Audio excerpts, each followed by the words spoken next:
Un jour, un saint. Je vous propose un petit résumé de la vie du saint du jour, suivant le calendrier traditionnel liturgique catholique. Le 21 janvier, sainte Agnès, vierge et martyre, a vécu le martyre en 305, Rome. Sainte Agnès est née à Rome dans une famille noble et riche qui l'éleva dans la piété. Sa naissance, ses richesses et sa beauté la firent rechercher en mariage par des jeunes gens de la première distinction. Mais elle les refusa tous successivement parce qu'elle s'était consacrée à Dieu dès son enfance. Ceux qui aspiraient à sa main, voyant qu'elle était inébranlable dans sa résolution de garder la promesse qu'elle avait faite au Seigneur, la dénoncèrent comme chrétienne, dans la pensée que les menaces et la vue des supplices la feraient changer d'avis. Saint Frone, préfet de la ville, l'ayant fait venir, employa d'abord les voies de persuasion.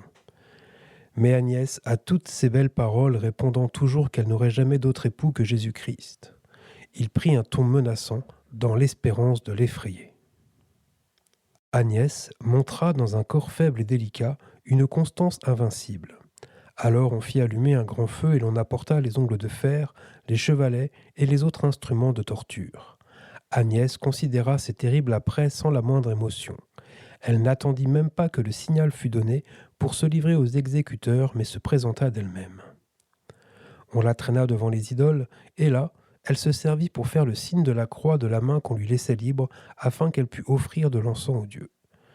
Le préfet, voyant que tout était inutile, menaça de l'envoyer dans un lieu de débauche où cette chasteté qu'elle prisait tant serait exposée aux outrages d'une jeunesse libertine.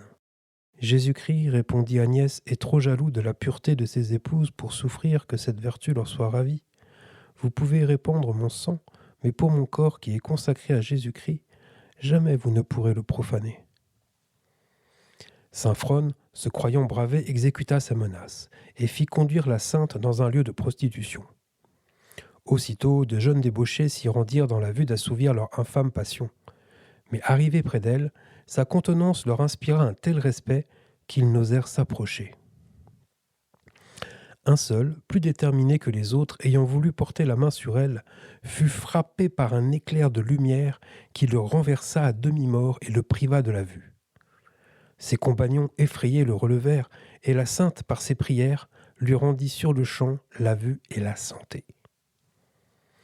Cependant, le principal accusateur d'Agnès, furieux d'avoir manqué sa proie, excita le juge contre elle.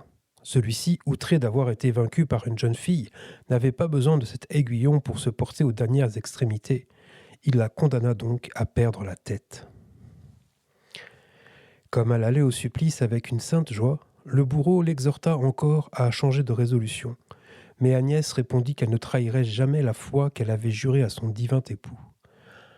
Arrivée sur le lieu de l'exécution, elle fit une courte prière et baissa la tête tant pour adorer Dieu une dernière fois que pour recevoir le coup mortel.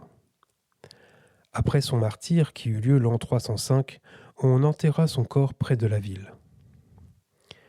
Sous le règne de Constantin, on éleva sur son tombeau une église qui fut réparée au 7e siècle par Honorius Ier et qui subsiste encore aujourd'hui.